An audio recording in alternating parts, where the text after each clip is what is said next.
120 secondes.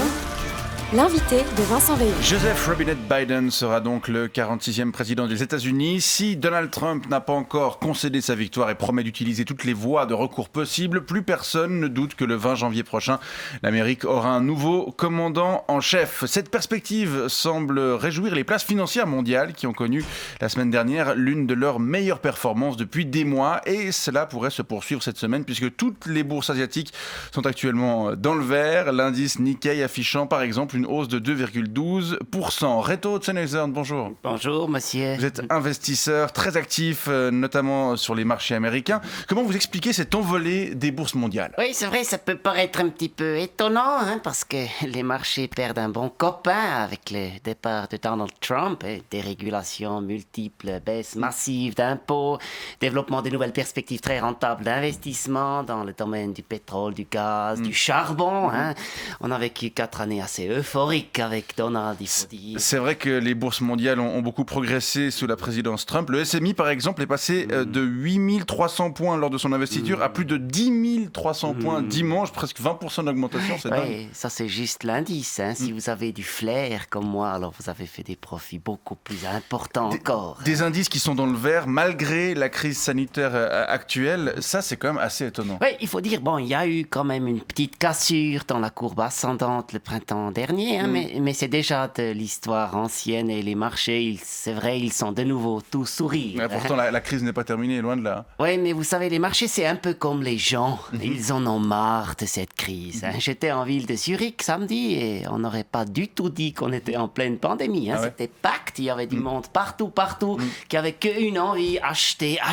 C'est vrai que j'étais au centre-ville de Lausanne samedi et c'était pareil. Malgré la fermeture des restaurants et des lieux de culture, il y avait du monde partout. Oui, les autorités, elles ont fait leur choix. On sacrifie quelques secteurs relativement anecdotiques, hôtellerie, restauration, culture, événementiel, mais on laisse tourner le gros de la machine. Comme ça, les gens ils peuvent continuer à consommer. Alors, on va sans doute compter les morts, mais on va surtout aussi pouvoir continuer à compter nos profits. Voilà. C'est ça le plus important. Revenons à l'élection de Joe Biden qui annonce un profond changement de la politique américaine. Un changement. Quoi ? Changement. Je sais pas, son programme est quand même relativement différent de celui de Trump, non ? Monsieur, le programme, c'est comme un dépliant publicitaire. C'est fait pour faire envie aux imbéciles, mais ça vous engage à rien grâce aux petites lettres en bas que personne lit jamais. En l'occurrence, Biden, il va sans doute rien changer fondamentalement. D'abord, je vous rappelle une chose importante. Il est vieux. Il a le même âge que ma maman, avec qui j'étais faire un brunch dimanche au Dolder. Elle voulait absolument prendre une assiette de caviar. J'ai mis seulement 2 minutes pour la convaincre de prendre plutôt les pancakes. Vous voulez dire qu'il sera influençable ? Oui, évidemment. Trump, il était incontrôlable, mais avec Biden, c'est le retour des lobbies à Washington et de leur influence considérable. Et ça, c'est positif, c'est une bonne nouvelle. Mais surtout, le Sénat, il va, selon toute vraisemblance, rester en main républicaine. Et ça, c'est très positif. C'est vrai que c'est ce qui semble être à prévoir. Oui, il pourra donc bloquer toute décision défavorable au marché, comme des nouvelles taxes ou davantage des régulations. Non, la seule chose qui semble se dessiner, c'est une détente des relations avec la Chine, et ce qui ouvre des nouvelles perspectives d'investissement très rentables. Je crois, Joseph, il va rouvrir le robinet. Et puis, je vous rappelle aussi que Trump, il est encore en place pendant presque 3 mois.